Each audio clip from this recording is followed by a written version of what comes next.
What's up, everybody? Welcome back to Beyond the Grave Media. This is Josh here, and I'm pleased and happy to repeat the news that we have in fact caught and killed a large predator that supposedly injured some bathers. But as you can see, it's a beautiful day, the beaches are open, and people are having a wonderful time. Amity, as you know it, means friendship.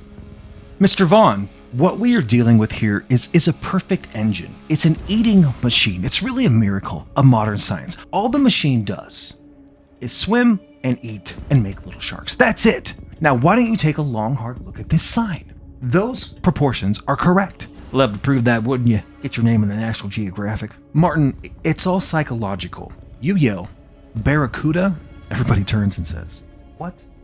But you yell shark. We got a panic on our hands on the 4th of July. Everyone out there, welcome in. Happy 4th of July. I hope you are having a great holiday. Happy Independence Day. Go out there, watch something, spend time with your kids, get behind that grill, make some hot dogs, some hamburgers, whatever you're into. Light some fireworks. Be safe. Don't pull another one of them. Back it up, Terry. Put it on the mouse, Terry. Be careful out there. Use supervision, kids. I got mortars too, but you gotta be careful. Today we are talking about Jaws, the best movie of all time, the #1 summer blockbuster. How many times can you own Jaws? I think I have 4 or 5 copies of it. Jaws is the OG. Jaws is the real deal. Jaws is the best. It's my favorite movie, and it's not even close. I can't wait to break it down. Thanks so much for being here. Like, comment, subscribe, share, whatever you want to do down there. Let's get into it. So going back in time, guys, to probably 1988, I was 5. I'm old also, by the way. And I seen Jaws for the first time. It's tattooed in my brain. It's also tattooed on my arm there. I got a megalodon on the other side. And what had happened was, to set the scene, I remember like the kind of carpet, it was this green shag, and my aunts and uncles had come over to spend the night, which, you know, they lived a couple hours away, so my parents would like to play cribbage and watch movies. They're avid movie fans, thank God. And this particular night, you know, I got up in the middle of the night. For me, it was probably like 10 o'clock, and the door was open like this much to kind of like our den. And I come around the corner, and I sat down on the green carpet. I remember the feel of it. And I'm watching this movie on this old Sony Trinitron that my parents had. And there's popcorn, the lights are down, everyone's kind of sitting back in their easy chairs watching this movie.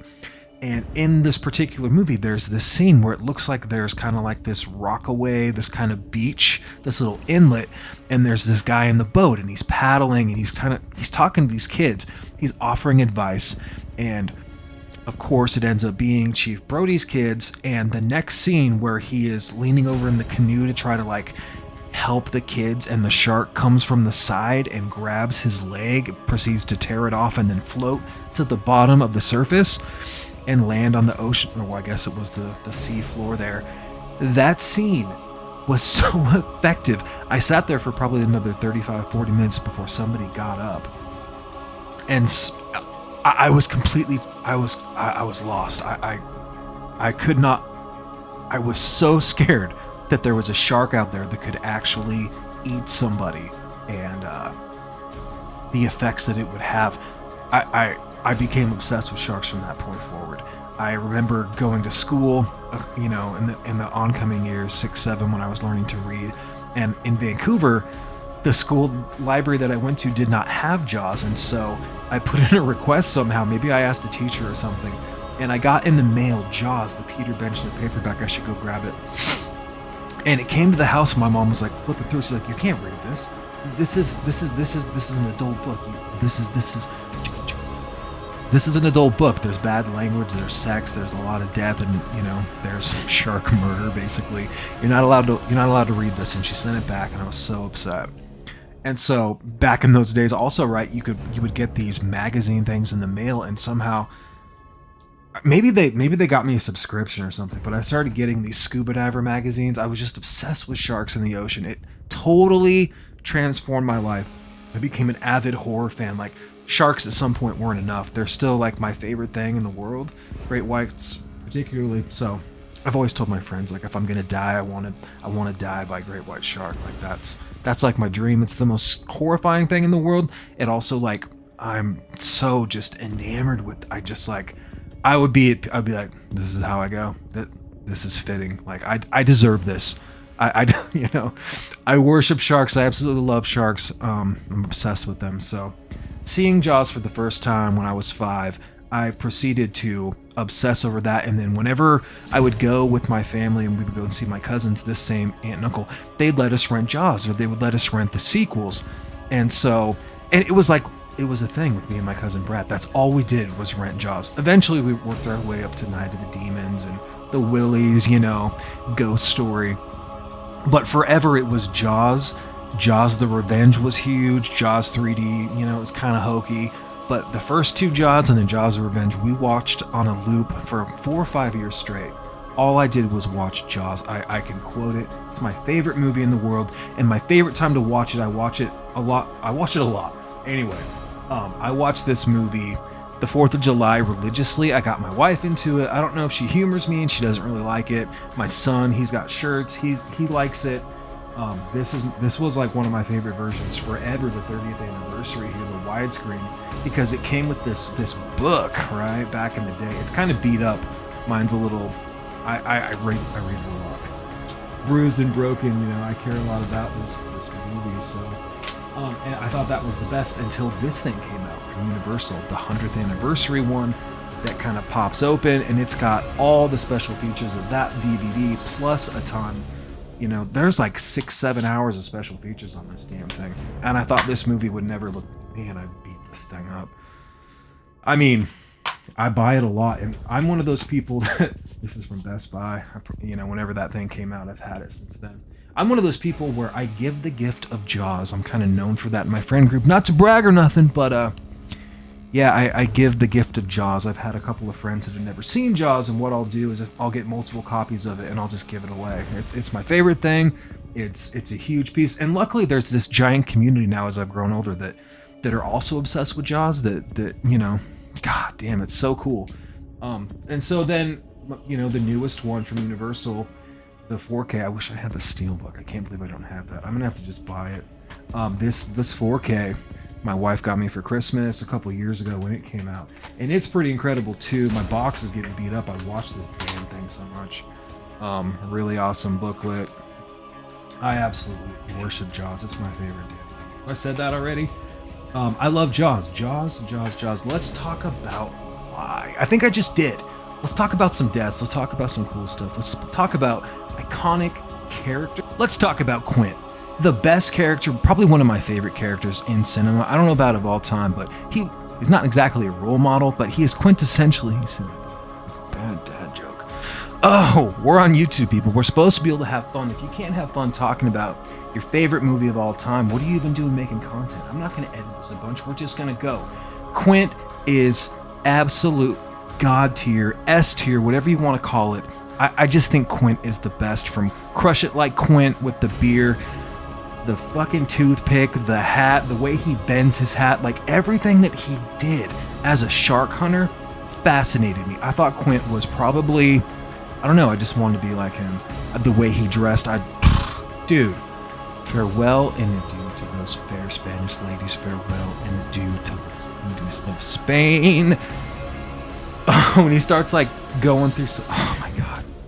When he's, I always say that like you know what I'm talking about, but when it's got that shot of the shark jaws, right, and they're kind of like in the little boathouse and they're coming out to the boat, and Quint is going like, "Here lies the body of Mary the Free," right, like for a few years for this vicinity, right, for this facility, whatever. He starts like going on these like random kind of old sailor. God, man, Quint is so epic. He is the absolute best. His death, however, spoiler. Oh my God.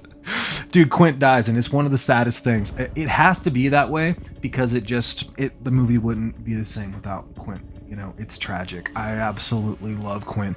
My favorite Quint moment, though, like a lot of people, is when they're on the boat and the three of them start to talk about the Indianapolis. When our three characters finally start to kind of like, they have a good day out on the water, they got a couple of barrels and old Brucey here, they're chasing the shark, and they sit down to kind of like start comparing war stories, and they go over scars. They're drinking a little bit. Hopefully they're drinking some whiskey. You know they're drinking those Naranjettes. Sidebar, remember when they had those beers that came out? in the liquor store. I actually bought like a ton of those when we were, not a ton, but I'd go out shooting or fishing or whatever. I'd bring a bunch of those Narignettes. Crush it like Quint, said it right on the can. Absolutely love Narignettes. They're on the Orca, and they've had a pretty good day out there sharking. They got a bunch of barrels in, Bruce, and they start comparing, you know, their different scars, and they kind of start getting a little rum drunk, a little happy thoughts there, and they start saying, "Show me the way to go," and it's kind of swelling, and everything's going good until all of a sudden Hooper notices on Quint's arm he's got a scar, and he's like, "What's that from?" He says, "The Indianapolis." The lights fade. Steven Spielberg, the master, zooms in on Quint, and he proceeds to tell 7 to 10 minutes of the most harrowing account of, you know, the USS Indianapolis when they deliver the bomb, the Hiroshima, boom, and, you know, unfortunately, their vessel goes down, and so many sailors go into the water for so many days, and the sharks claim the rest. He starts describing how people are bobbing like an apple, how you know, it's like a shark's got lifeless eyes, it's got doll's eyes, till they roll over white when he bites you. And he's explaining this story. I get goosebumps watching it. I might watch that scene if I'm by myself and there's nobody home. I might watch it 3 times in a row. I'll just hit the chapter button, start it over. I love that scene. That is the best campfire tale, I think, of all time. I absolutely love it. That Indianapolis story, like, and then you can go back through and kind of read on it, like I obviously did. There's some movies that are not that great. I love shark movies anyway, but the way Quint strings this yarn along, it totally works, and it's the best part of the movie for me. Besides like the actual final battle, there's some other really cool scenes, but the Indianapolis story, the camaraderie, how they're like finally bonding, because for a while there, you know, Brody and Quint weren't getting along, and Hooper and Quint been talking some shit, and they're all just kind of like taking shots and taking arrows for each other, until all of a sudden this kind of moment happens where they kind of bond over some whiskey, I hope, and they tell the story of the Indianapolis, and all of a sudden it's like there's light at the end of the tunnel for these guys, until there's not.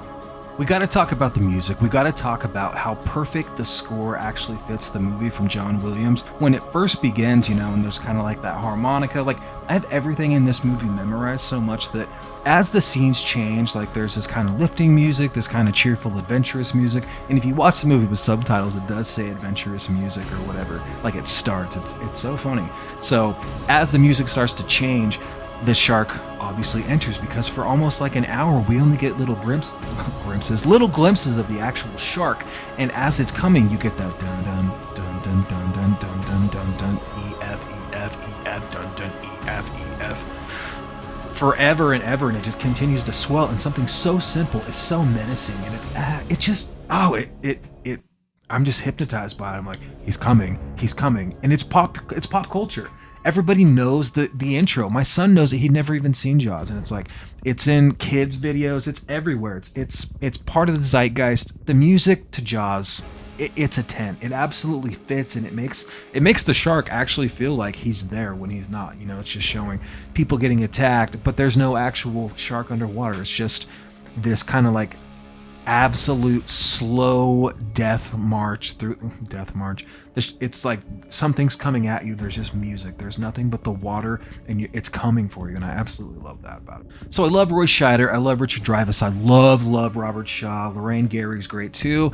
Mayor Vaughn, absolute 10. His performance, he's an asshole, but he's my asshole. I love Mayor Vaughn. I love all the kind of all the kind of townspeople with that kind of like Brooklyn Cape craziness. Everybody's cast perfectly. Everything about this movie is perfect. I'm nerding out. I'm having a great time. We're talking about Jaws. Let's talk about death and special effects. Let's talk about those people out there that say the shark looks stupid, the shark looks fake. Is it perfect? No, but it gets the job done for me. Have you been to Universal Studios when you're a little kid, especially the one over there in Hollywood? Man, when that shark comes out of the water, I thought I was gonna die. I thought that the tram was going down and I was gonna die by shark. It was horrifying. The shark looks fine. What's cool is they actually pepper in the footage from the Australian filmmakers. Is it Valerie and Ron Taylor? Down there, and they use the real great white shark footage to kind of offset some of the janky mechanical problems they were having with the shark. The shark's not supposed to be, it wasn't designed to be in salt water, right? It doesn't always work. There's a great documentary on here, you know, The Shark Isn't Working, or The Shark's Working, whatever it's called. It's incredible. The behind the scenes stuff and what they had to go through, how the filming locations, it just kept getting, and the time kept getting extended and extended. Principal photography was taking forever. They were losing money. They were like, this is going to be an absolute failure. Maybe we should just cancel this thing. What comes out of that, I think, is pretty incredible, and it's genius not to show the shark and just let our anticipation build, because when it does happen, where it actually is showing the shark, I think it's incredible. I know he's got a big mouth. I know that it's a killer shark. What do you want it to be, 10 feet long? This is Jaws. This is like a 30-footer. 25, right? Absolutely. I think it looks great. As the movies go on, they start to kind of go down in quality. They kind of mess with the formula. In the first one, I think this shit rips. I love the look of the shark. So fuck you out there. Not really. So guys, I'm probably going to have to just wrap this thing up. I could talk about Jaws for hours, and I'm not going to get into like the master Steven Spielberg is, all the behind the scenes stuff, my favorite kills, the gore, the practical effects, the ocean, everything about it. There's so much I still want to talk about, but I've spent a couple of days, and so hopefully all these shots kind of make sense, you know. I spent like 3 or 4 hours just on the first 2 minutes of music, trying to cue up things and get it all right, and then I was doing some silly acting, just trying to have fun. I wanted to do something a little different for the holiday, so I hope your holiday was awesome. I'm gonna say see you next time. Thanks so much for being here. You know what to do down there. Share, subscribe, talk some shit. Like, I appreciate you guys being here. Can't wait to get back into some horror stuff soon. If you haven't seen Jaws, please go watch that thing. Take care of yourselves. Cheers.